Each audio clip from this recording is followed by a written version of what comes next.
엔게디에서 그 동굴에서 있었던 사건 가운데 사울왕이 휴식을 치고 낮잠을 자는 사이에 사울왕의 옷깃을 다윗은 취해서 몰래 굴 안으로 들어가고 사울은 자기를 갈 길로 가게 됩니다. 어느 정도 거리가 유지된 상태에서 다윗은 사울왕을 부릅니다. 그리고 사울왕 앞에 엎드려 절을 하게 되죠. 그리고 다윗은 사울에게 왜 내가 왕을 해야 한다고 생각하십니까? 그렇게 말하는 사람의 말을 듣지 마십시오. 저는 결코 왕을 해야 하는 사람이 아닙니다. 라는 자기 입장을 이제 사울왕에게 이야기를 합니다. 그리고 이제 그 옷을 들어서 보여주면서 나에게 얼마든지 왕을 칠 수 있는 기회가 주어졌지만 나는 하나님의 기름 부음 받은 자를 결코 해할 수 없습니다.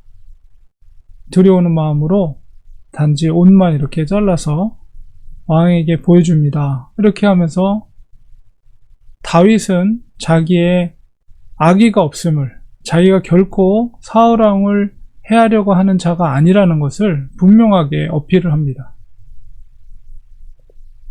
그 이야기와 또 자기 옷깃이 아마 잘린지도 몰랐을 거예요. 근데 이제 다윗이 들어서 보였을 때 사울왕은 아마 자기 옷깃을 확인해 봤을 거야. 옷깃을 확인해 보니까 거기에 자기 옷이 칼로 예리하게 잘라진 자기의 옷을 보면서 한편으로는 두려움도 느꼈을 것입니다. 그리고 그 앞에서 다윗이 결코 자기가 사울왕을 해하려는 자가 아니라는 것을 분명하게 얘기하고, 심지어 이제 다윗이 하나님 앞에 구하는 거죠. 하나님은 중심을 보는 하나님이기 때문에 그 중심 가운데 정말 내 속에 악한 것이 있다면 하나님께서 판단하셔서 나를 벌을 것입니다. 이렇게 이야기하면서, 그리고 지금 왕이 정말 의롭고 또 합당한 그런 추격을 하고 있다면 그게 정말 자기 입장에서 왕으로서 명예로운 싸움이 될 수 있지만, 다윗은 자기 자신을 24장 14절에 보면 죽은 개나 벼룩이라고 스스로를 이야기합니다. 지금 명예롭게 나를 쫓는 것이 아닙니다. 왕이 나를 잡아서 처단한다 할지라도 저는 죽은 개나 벼룩과 같은 아무것도 아닌 별볼로 없는 존재입니다. 나를 잡아서 죽인다 해도 이것은 명예로운 그런 싸움이 결코 아닙니다. 왕에게 전혀 득이 되지도 않습니다. 나는 그런 왕이 쫓을 만한 그런 존재가 아닙니다. 스스로가 이제 겸손하게 왕에게 그렇게 표현을 한 거죠. 이 모든 것을 듣고 있던 사울왕이 제정신으로 돌아옵니다. 그때서 비로소 제정신이 돌아와서 다윗을 향해서 아들이라고 16절에 보니까 내 아들아 다윗아 하면서 소리를 높여서 울기 시작해요. 막 울면서 소리를 내면서 엉엉 울면서 다윗을 향해 내 아들아 내 아들아 이렇게 말하는 거예요. 그리고 다윗을 드디어 그 중심에 있는 속에 있는 이야기를 꺼냅니다. 그것은 뭐냐면 나는 너를 죽이려고 했는데 너는 오히려 나를 선대하고 나를 살려줬구나. 너가 나보다 의롭다. 그리고 너가 반드시 20절에 보니까 왕이 될 것을 내가 알고 있다. 그러니까 사울왕도 다윗이 왕이 될 것을 이미 알고 있었던 거예요. 근데 그 속에 악령이 들어가서 자기의 왕의 권력으로 그것을 하나님의 뜻을 꺾으려고 계속 시도를 하는 거죠. 그리고 너를 통해서 이스라엘이 견고히 설 것을 내가 안다. 이미 그것을 그것은 뭐냐면 하나님의 뜻을 이미 알고 있다는 것이죠. 그래서 오히려 다윗에게, 도망다니는 다윗에게 구걸하듯이 얘기를 하는 게 뭐냐면 21절에 내 후손을 끊지 않게 해달라. 너가 이제 나중에 왕이 되었을 때 나를 원수로 생각해서 나의 후손들을, 나의 자녀들을 죽이거나 그런 일을 행하지 말라는 거죠. 그리고 내 이름이 내 아버지 집에서 멸하지 않게. 이거는 뭐냐면 불명예스러우면 아버지 집에 장사되지 못하는 그런 이스라엘의 전통 가운데 있기 때문에 내가 그런 불명예스러운 그런 죽음을 당하지 않도록 너가 지켜다오. 이런 부탁을 하는 거죠. 오히려 왕이 도망다니는 다윗에게 구걸하듯이 이렇게 부탁을 하고 있어요. 그 이야기를 듣고 다윗은 사울에게 맹세합니다. 절대로 후손들을 함부로 하지 않을 것이고 당신을 불명예스럽게 하지 않겠습니다. 맹세를 하고 사울은 왕궁으로 돌아가고 이제 기브아로 돌아가고 다윗은 여전히 엔게디 요새, 자연 요새에 있는 곳으로 부하들과 함께 돌아가게 됩니다. 이 모습을 통해서 우리가 생각나는 사도 바울의 말씀 속에서 로마서 12장 21절에 보면 악에게 지지 말고 선으로 악을 이기라. 사도 바울의 말씀입니다.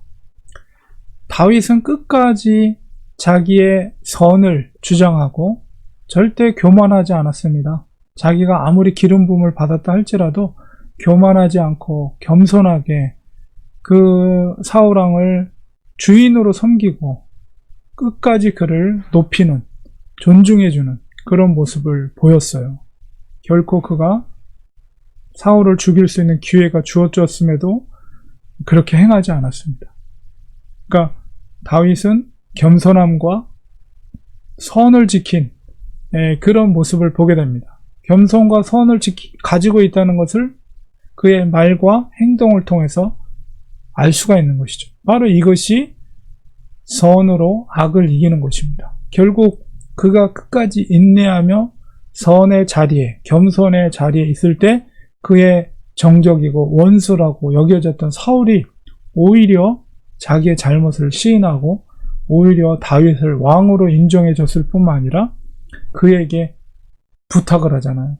절대로 너가 왕이 되거든 나의 후손들을 함부로 하지 말고 나를 또 불명예스럽게 행하지 말아달라 하고 부탁을 하는 완전히 역전이 되는 그 힘이 역전된, 물론 여전히 사울이 왕으로서의 권위를 갖고 있지만 그러나 이 상황 가운데서 선이 악을 이기게 된 그 상황을 우리가 보게 됩니다.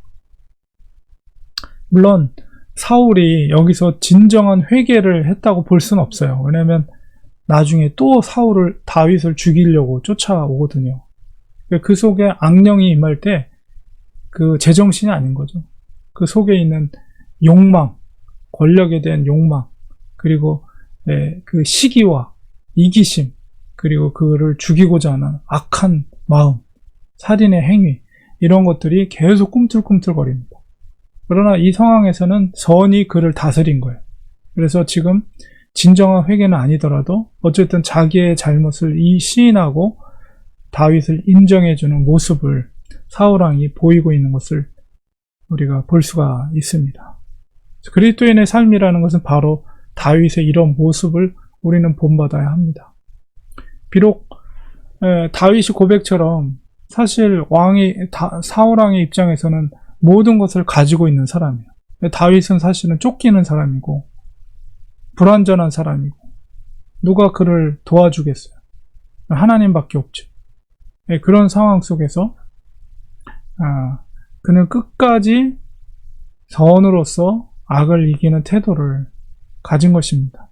가진 것이 없고 쫓기는 신세이지만 힘든 현실 속에 놓여 있지만 다윗은 그래도 끝까지 하나님의 말씀과 원리대로 행하고 말하고 있는 것을 보게 됩니다. 그리스도인들은 항상 다윗과 같은 그런 선으로서 어떤 상황 가운데 있을지라도 선으로서 악을 이길 수 있는 사람들이 되어야 됩니다. 로마서에서 12장 21절에서 사도 바울이 말한 것처럼 악에게 지지 말고 선으로 악을 이기라. 이것이 바로 그리스도인의 능력입니다. 다윗이 지금 사울왕 앞에서 그렇게 능력이 있었던 건 무엇입니까? 바로 하나님 편에 서 있기 때문에 하나님이 그의 등 뒤에서 그를 붙잡고 계시기 때문에 당당할 수가 있는 거죠. 진리 앞에 있고 진리의 힘이 바로 그것입니다. 우리는 세상의 힘을 의지하는 것이 아니라 진리의 힘을 의지해서 당당하게 세상에 맞서 싸워야 돼요. 선으로. 그게 선입니다. 선이 바로 진리이고 진리의 힘, 바로 성령님께서 함께 하시고 하나님께서 함께 하시는 뜻대로 살아갈 때 내가 세상적인 어떤 권력이나 힘이나 부나 이런 건 없어도 그 진리의 능력으로 악을 얼마든지 이길 수가 있는 것입니다.